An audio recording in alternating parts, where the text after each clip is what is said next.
Hello everybody, today we are trying to make homemade tiramisu. Sadly, we do not have, what's it called? Mascarpone? Is that it? We do not have mascarpone, but from what I've found, you can actually not make your own mascarpone, but make a substitute.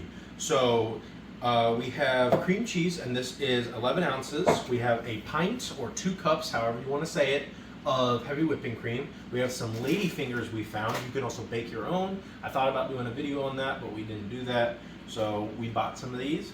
We have some espresso here, and to make sure that's cold. The amount that we have here, I'm not sure. Basically, if you can make espresso, you dip these into it, you'll see what I mean. And if we need more, we make more. That's how I set it up. We haven't narrowed it down to a science yet because I'm just trying to figure out this recipe. 2 teaspoons of some vanilla extract or whatever. And then we have a cup of sugar. That might be too much, but we're gonna roll with it because apparently mascarpone's more sweet than something like cream cheese. We then also have some cocoa powder for the end to sprinkle over top. So we have all this. You're gonna need one of these things. One of these things? Yeah, the electric mixer, sorry, one of these things. Or you could use a whisk, but it's much worse for your hands and for your arms. You're gonna need 1 big bowl for the cream cheese, the sugar, and the vanilla to mix in. I'll show you what I mean then. You're gonna need a 2nd bowl for some whipped cream because you're gonna whip them to heavy peaks. And then you're gonna need a 3rd bowl, so preferably something like this where it's a taller wall and it's a little bit shorter, because then you can stack the ladyfingers around to make a wall, basically. And again, I will show you when the time arises. So we have the 11 ounces that is to room temperature. We're gonna put the sugar in there, all of it. We're not saving any for the whipping cream because we're gonna fold that in later. Set that to the side. We're gonna pour this in. Which is the vanilla. Yeah, which is the vanilla. And then I start on low just to see how it works, and typically it stays a little bit colder than you like it, so I pick it up a little bit and then I put it back down to low by the end of it, so that way it's well mixed, but at the same time it's incorporated, but at the same time it's still thawed, or whatever you want to call it, room temperature. Okay, here we go. Okay, so this is what it looks like. It's all incorporated and mixed in. We didn't want to show you too much of it. We didn't want to show you too much of it because it was rather loud and that kind of thing. So this is what we did. Now you're going to want to clean these off, and after cleaning these off, we're going to move on to the next step. So Shane gave me this job because the whipping cream is really hard on your arm because you have to whip it till it forms really good peaks. But anyway. Stiff peaks, but yeah. Excuse me. Well, that's the proper term, the cookie term. I know, I gotta be proper. So, nothing Propriety. in it except the cream, and here we go.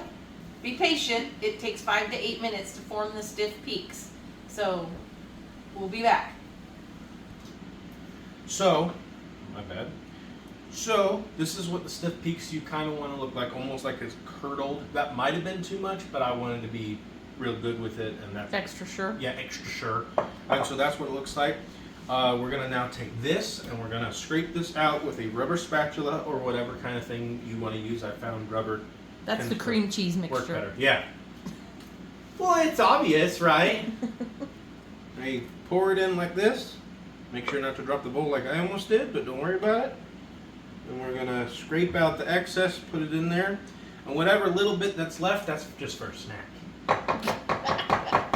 So now that we've got both of them in there, we're going to fold it in, and it's just a really gentle mixing, basically. And you're just trying to get it incorporated. You're not trying to mix it anymore, like we did with the, the electric, what's it called? Electric mixer. Yeah, the words. So, like we did with the electric mixer, we're just trying to gently incorporate it in so it's fairly mixed. We have a mix right here, it's fully mixed, and now we're going to take these ladyfingers. This is the espresso. We're going to just put it in there and get it a little soaky, almost like you ever soaked Oreos in milk, like that, to where it still keeps the shape, but you can set it in there and it's not going to fall apart, hopefully anyway. And it soaks up pretty fast, so you're going to want to be quick about it. So it's just like that, and you're going to set them in there. and fit them in however you can. We're going to make a bottom layer first. Okay, so we have the first layer in here. Now we're going to take a little bit of this. Wait, are you going to do it on the sides?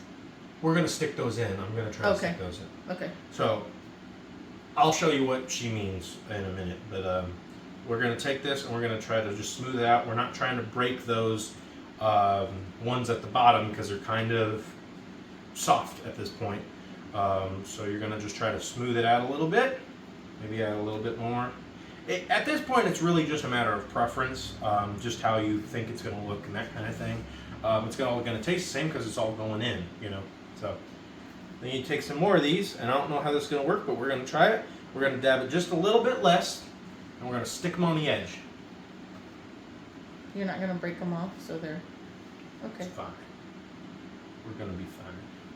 Maybe we'll break them off. Why not? I'm like, whatever. So then we'll layer those in there. It'll be fine. There. Oh, never mind. It's because they're getting soft. They're getting soft real fast. So if they get real soft real fast, you gotta be careful. You can use the excess to put in there or as a little snack. We have some chocolate powder and we sifted it in and we forgot to record it. Sorry, folks. They can see us record it when we do it on the top. Yeah, they'll see us when we do it on the top. So we have this like this. Now that we've had them all fairly good, we're gonna put this in here like this. This is the rest of the cream. It might be a little bit more than you need. It might be a little less. Who knows? Just try to make it work. We're gonna make it work, and it looks like it's gonna. Fortunately, it's gonna be a bit more than we need, or just the right amount. So we're gonna. There's never too much. Depends on who you ask. Some people don't like cheese, and then other people are like me, where they're like, more cheese. It's my birthday, and I want it with more cheese. Yeah. It's my mommy's birthday. That's why I'm making this. Okay, so now we have the cocoa, so we're going to just sift it over top. Ooh. Well, this is what it looks like. And now we're going to let it chill for a while?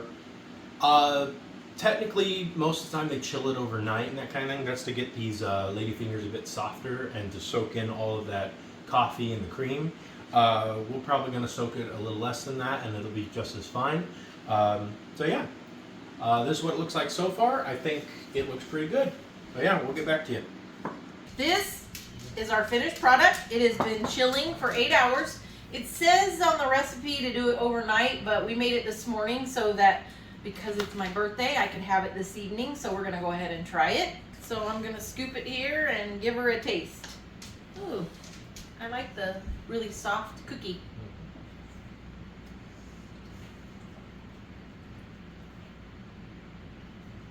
I like it. I like it a lot. It's creamy. It's not too sweet. The coffee made the cookie really moist, and the chocolate powder just finishes it off.